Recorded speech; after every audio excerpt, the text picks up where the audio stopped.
ठीक है, तो आप जब एक फिजिकल एक्टिविटी कोई भी किस्म की करोगे तो उसमें थोड़ा सा रिस्क होगा. But the question that is there this CrossFit more injury prone compared to other competitive sports? What does that mean? Um, What do you mean by more injury prone? Supposedly, from a layman perspective, if I'm looking at snatches, or if I'm looking at the specific CrossFit movement that you were just explaining that came out of the sport Yeah. gradually.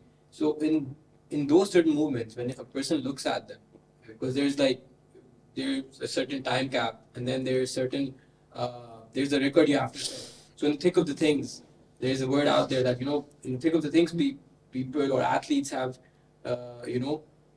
become injury prone, or in that regard have been more exposed to injuries. So in that certain case scenario, because everything's happening so fast. Yeah, that is the responsibility of the person that is leading the class to conduct it properly. It comes down to you. If you are the one that is leading that program, it is your responsibility to understand the audience.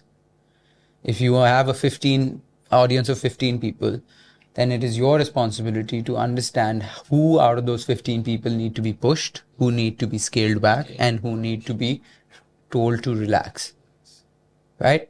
And even then, there will be a slight percentage, a slight chance of someone getting injured. But that is not necessarily because of what they're doing in the session. How are they sleeping? How are they eating? What kind of stress are they going through in life? Have they had any kind of warm up? Did they miss the warm up before the session start? Did they miss the cool down the day before and the day before and the day before? So these are no. You have to understand that if you are leading a class, I have now been doing group classes and personal training for over 10 years now in the country.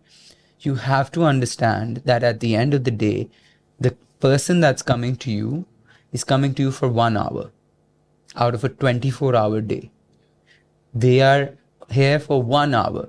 And then if they start getting a pain in their neck because of some movement they did overhead, because they didn't sleep well all night before and they didn't eat shit all day, and now they've come on an empty stomach, lack of sleep, caffeine hyped, and now they've pressed weight overhead and now their neck has started to get inflamed. Now they say, I did a dumbbell press, so my neck got inflamed. So Bilal's program injured me. No, Bilal's program did not injure you. It was your lifestyle that injured you. The external factors that are involved. So as responsible coaches, it is our responsibility now, as the population becomes more and more educated, as your access to them becomes more and more easy. We're sitting here talking to each other in this mic. You have this phone, right? You use social media all day, scrolling up and down, talking about everything, right? You now have the access to educate the audience on things that can improve their risks of not getting injured. It's not just the program. Yes, there is a part of the program that has to hold some kind of standard. And if you are not holding any standard, then you will probably get injured. But other than that, there are also other responsibilities that the people themselves have to take. You can't just keep blaming the coach or the program or the gym, yaar. Definitely. I completely agree to that. That is something.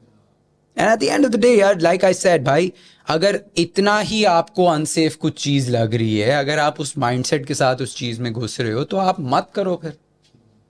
आप कुछ और कर लो.